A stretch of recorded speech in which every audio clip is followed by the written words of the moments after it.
Philadelphia. I'm Philip John Neimark, the founder of the ICOFA Foundation International, and I'd like to welcome you to the first iteration of the ICOFA for the month of September. Wow, it is certainly moving along. I guess that in my life, and perhaps in your own, we view the weekly meetings as our everyday kind of a guide for the next 4 or 5 days, and then the monthly readings become, we're running out of time, we have the time at the beginning or whatever, but they're more substantial. And this reading, which I'll get to in a bit, is more substantial in that way. The sign itself is Idi Rosu. Very interesting sign because Idi is the sign of Oshun, joy, happiness, love, sensuality, all the good parts of Oshun. And Irosun is, on the emotional spiritual side, be cautious. Measure twice, cut once.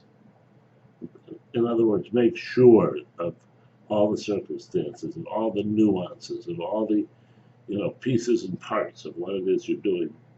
And when they match up, then go for it. But don't go for it over quickly.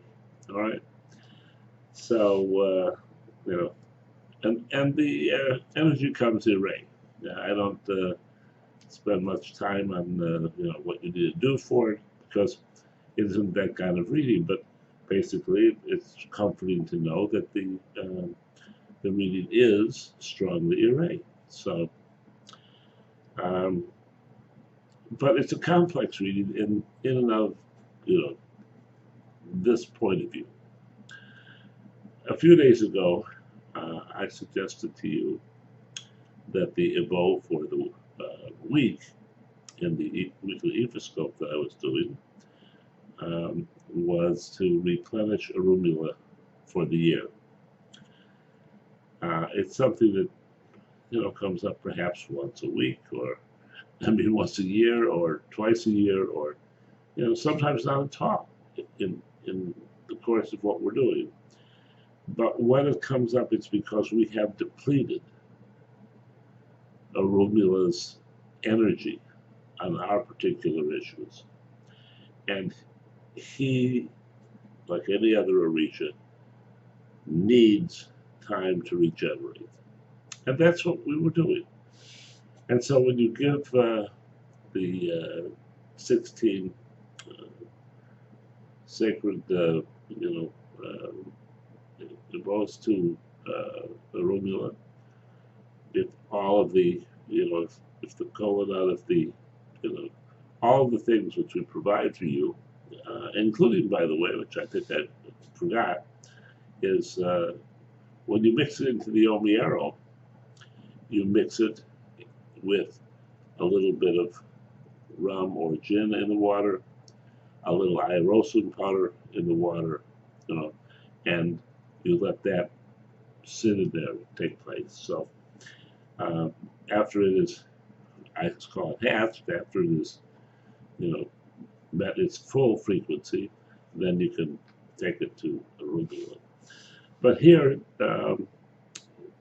I would never do that twice in a row, but I think that there's a strong message here. There's my puppies again with their message. So I think that there's a strong message that if you haven't done it, you need to do it. All right? And if you have done it, then there's 2 other things that you have to do as well. Altogether, there's the combination of things. And what we have to do individually is offer Pepe. We know what Pepe is for. You know what Pepe is about. And 2 coconuts. All right. So if you're doing the offering for the first time, you do the Omiero, you do everything else, you present it, the 2 glasses of water, the prayer, the offering, etc., and asking Orunmila to please accept this for regeneration, for strengthening, for allowing him, and therefore, by default, us to go forward with our lives, with those things which are important to us, magnifying our traits, etc. And then, whether you've done that or not, it's time to give him the 2 coconuts and the excuse me, and the pepe. I would give them both at the same time, and I would not put them or confuse them with the the regeneration reading, but I would afterwards bring those as 2 additional substances which you're going to use here. And what is it about, by the way? The pepe is about children, all right? It's about having your words multiply.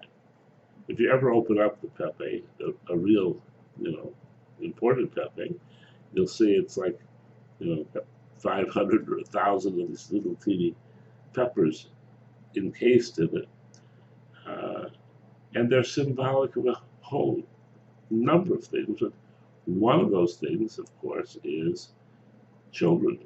And in this particular reading, because it is about ED and it is about the joy and the happiness, perhaps it will, be children for you, or have something to do with children or family or that kind of thing. And the 2 coconuts is to be sure that your head, both emotionally, spiritually, and temporally, is screwed on tightly. That's a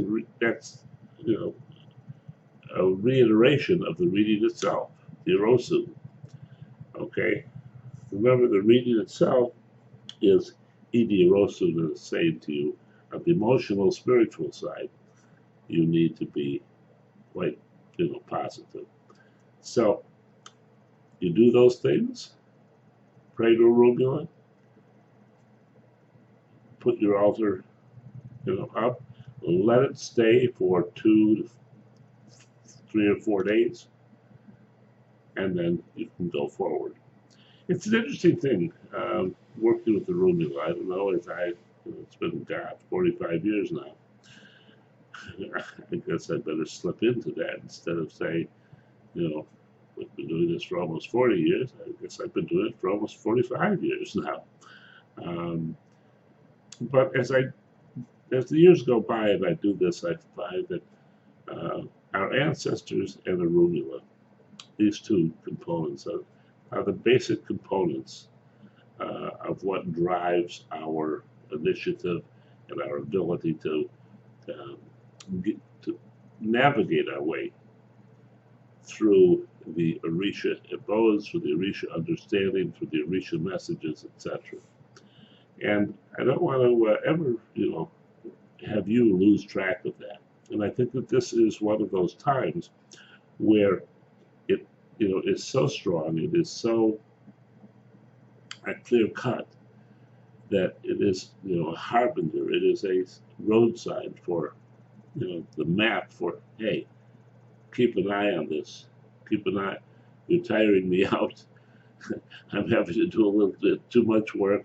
So please, give me a break and go get me the sustenance I need, and let's go on with your life. At any rate, that's the way that I see it, and it's all good. It's all good, and it's all, joyous for us. So enjoy your ICOFA for the month of September. Love and blessings.